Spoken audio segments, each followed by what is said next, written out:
Hello students, आज मैं उपस्थित हूं एक नए प्रयोग के साथ। इस प्रयोग में आप देख पा रहे होंगे एक बहुत ही साधारण और सिंपल सा कंस्ट्रक्शन हमने किया हुआ है। एक हमारे पास ट्यूब है और उसको बीच से हमने कट कर लिया है सीजर की हेल्प से, और उसमें इसी का दूसरा ट्यूब हमने लगा लिया हुआ है और इसे ग्लू की हेल्प से, ये जो हमारे पास ग्लू है उसकी हेल्प से इसे फिक्स कर दिया है। और जो दो बलून आपको दिख रहा है वो ये जो धागे हैं स्ट्रिंग की मदद से हमने इसे बांध लिया है। तो ये बहुत ही साधारण कंस्ट्रक्शन दिख रहा है आप सभी को। तो इसका प्रयोग कैसे करेंगे और इसके पीछे की क्या साइंस है, जैसा अभी तक हम समझते हैं उस तरीके से आज हम समझेंगे, इस प्रयोग को करके देखेंगे। तो देखिए, लेवलिंग पाइप हमें चाहिए इस प्रयोग के लिए, ग्लू चाहिए, धागे चाहिए, बलून और कट करने के लिए सीजर। अगर आपके पास ये सारी चीजें हैं तो आप इस प्रयोग को बना सकते हैं। आइए देखते हैं कि यह प्रयोग कैसे काम करता है और कौन सी साइंस हमें समझाता है। स्टार्ट करते हैं। तो देखिए, सबसे पहले मैं ये जो आपके पास पाइप दिख रहा है यहां से मुंह से हवा भेजूंगा और देखते हैं कौन सा बलून पहले फूलेगा, या फिर दोनों सेम वॉल्यूम में फूल जाएंगे, या फिर एक बड़े वॉल्यूम में होगा एक छोटे वॉल्यूम में होगा। देखते हैं क्या होता है। ठीक है, क्या आप सोच पा रहे हैं क्या कि जब मैं इसमें फूंक मारूंगा, हवा भेजूंगा, तो दोनों एक साथ फूलने वाले हैं या अलग अलग फूलने वाले हैं? आप सोच पा रहे हैं? आइए देखते हैं।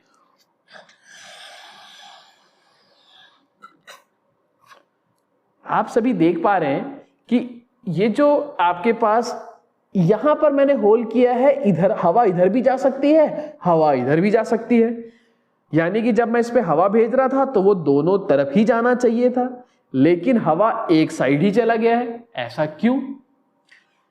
और अगर आपको मैं पूछूं कि यहां का प्रेशर ज्यादा है कि यहां का प्रेशर ज्यादा है, तो क्या आप इसका आंसर दे पाएंगे कि इस छोटे वाले बलून, ये जो छोटा वॉल्यूम का जो बलून है इसमें ज्यादा प्रेशर है कि इस बड़े वाले वॉल्यूम में प्रेशर ज्यादा है? आप बता पाएंगे क्या? सोचिए।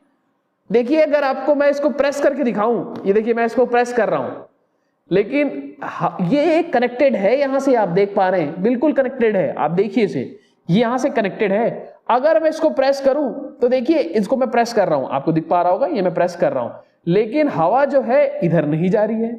इसे भी मैं प्रेस करके दिखाता हूं आपको। ये देखिए, इसको मैंने प्रेस कर लिया, ये फिर से एयर के अंदर आ गया। यानी कि अगर इसको मैं प्रेस कर रहा हूं, इसके पे प्रेशर ज्यादा हो जाता तो ये एयर इधर चला जाता। इसको मैं प्रेस कर रहा हूं, इसका प्रेशर ज्यादा हो जाता है यहां से, तो हवा इधर आ जाता, लेकिन ऐसा नहीं हो रहा है। इसका मतलब ये कि दोनों का प्रेशर क्या है? समान है, इक्वल है, दोनों में दबाव इक्वल है। क्वेश्चन ये है आपसे कि जब मैंने हवा भेजा यहां से, दोनों तरफ ही जा सकता था हवा, लेकिन एक तरफ ही क्यों चला गया? ये जो दोनों बलून लिया है मैंने सेम मटेरियल का लिया हुआ है, सेम हाइट का लिया हुआ है, डिफरेंस नहीं है इसमें, तो भी ऐसा क्यों हुआ? आप सोच पा रहे हैं कि ये हवा इस साइड ही क्यों चली गई, इस साइड क्यों नहीं गई? बराबर दोनों हवा बराबर ही क्यों नहीं गई? बताइए आप। तो अब मैं आपको बता देता हूं कि माइनर लेवल पे अगर हम बात करें, मॉलिक्यूलर लेवल पे अगर बात करें, तो हवा जो है वो किसी एक डायरेक्शन की ओर चली जाती है। या फिर हम ह्यूमन एरर की बात करें, जब मैं इसे काट रहा था तो मैंने इसे बीचों बीच करने की कोशिश की है, लेकिन वो बीचों बीच नहीं हो पाया होगा, नहीं हुआ है, ऑब्वियस सी बात है। इसलिए हवा जो है वो किसी एक पाइप की ओर तेजी से आगे बढ़ गई, और जैसी एक तरफ तेजी से आगे बढ़ी तो उसी ओर हवा का ट्रेवल जो है एक ही ओर जाने लग गया है। अब जैसे कि इसे मैं हटा दूं, हवा को हटा दूं, अब आप देख के सरप्राइज होंगे। आप देख पा रहे हैं कि जो हवा है इसी बलून में हमेशा जाएगी, क्योंकि अब इसका मटेरियल स्ट्रेच हो चुका है, अब सारी हवा इसी के अंदर उड़ जाएगी। ठीक है, लेकिन ये मेरा क्वेश्चन नहीं था आपसे, ये तो एक एडिशनल क्वेश्चन हो गया, एक एक्स्ट्रा क्वेश्चन हो गया। मेरा क्वेश्चन ये है, क्या है? अभी देखिए, थोड़ा से मैं और वॉल्यूम इसका बड़ा कर लेता हूं, फिर मैं आपसे क्वेश्चन करूंगा। इधर देखिए, ये बड़ा वॉल्यूम हो गया। अब देखिए, इससे मैं बंद कर रहा हूं और इस छोटे वाले जो बलून है इसमें मैं और एयर भेज रहा हूं। अब मेरा क्वेश्चन आपसे है कि ये जो दो बलून अलग अलग वॉल्यूम का आपको दिखाई दे रहा है, इसका वॉल्यूम ज्यादा है, इसका वॉल्यूम कम है।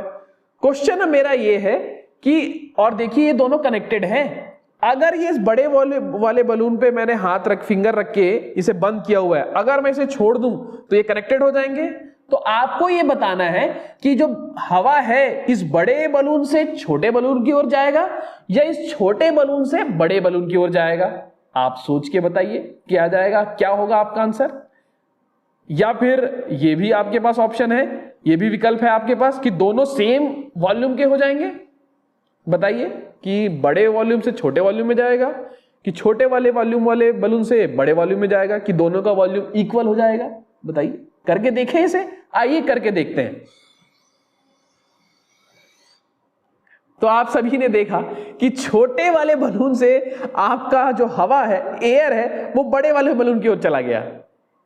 ऐसा क्यों हुआ, इसके पीछे की क्या साइंस है, क्या आप समझ पा रहे हैं? आइए इसके पीछे की साइंस समझते हैं। तो पहले मैं इस पे फूंक मार रहा हूं और आपने सभी देखा कि एक बलून जो है उसका वॉल्यूम ज्यादा हो जा रहा है और एक का कम। इसे थोड़ा और फुला लेते हैं और दोनों का प्रेशर इक्वल है, ये भी मैंने आपको समझाया। अब देखिए, जैसे ही इसे मैं फिंगर से इस पे ये जो हवा जाने का जो यहां पर रास्ता है, ये ट्यूब है, इसे मैं फिंगर से इस तरीके से बंद कर दे रहा हूं। अब जब मैं इस पे फूंक मारूंगा, हवा भेजूंगा, तो इसके अंदर चला जाएगा और यहीं पर आपका आंसर छुपा हुआ है। जब मैं अब इस पे फूंक मारूंगा तो जो एक्स्ट्रा प्रेशर होगा, अभी तो दोनों का प्रेशर इक्वल है, अब जब मैं इस पे फूंक मारूंगा तो जो एयर जाएगी वो उस ओर जाएगी, छोटे वाले बलून की ओर जाएगी। मतलब पहले दोनों का प्रेशर इक्वल था, अब जो मैं फूंक मारूंगा वहां से जो प्रेशर जाएगा, जो हवा का प्रेशर होगा, वो इस पे जाएगा। और इन दोनों के कंपैरिजन में अगर हम बात करेंगे, दोनों की तुलना में अगर हम बात करेंगे, तो इसका प्रेशर क्या हो जाएगा, ज्यादा। अब देखिए दोनों का प्रेशर इक्वल है, अब मैं इसे फूंक मार रहा हूं, छोटे वाले का प्रेशर अब क्या हो गया, ज्यादा। प्रारंभिक अवस्था में दोनों का प्रेशर सेम था, अब मैंने एक्स्ट्रा हवा भेजी है, यानी कि एक्स्ट्रा प्रेशर भेजा है, वो किसके पास जाएगा, छोटे वाले बलून के पास जाएगा। मतलब अब दोनों का प्रेशर में, दोनों में अगर हम बात करें तो प्रेशर किसका ज्यादा है, छोटे वाले का। आइए देखते हैं। आप समझ पाए होंगे कि क्यों यहां की हवा यहां पर पहुंच गई। जब आप हायर क्लास में जाएंगे तो लाप्लास इक्वेशन समझेंगे और वहां पर भी समझेंगे कि रेडियस और प्रेशर में इनवर्सली प्रोपोर्शनल का रिलेशन होता है। लेकिन ये आप हायर प्रेशर में जाएंगे। इनवर्सली प्रोपोर्शनल का रिलेशन कहने का मतलब ये है कि जिसका रेडियस कम होता है उसमें प्रेशर ज्यादा होता है।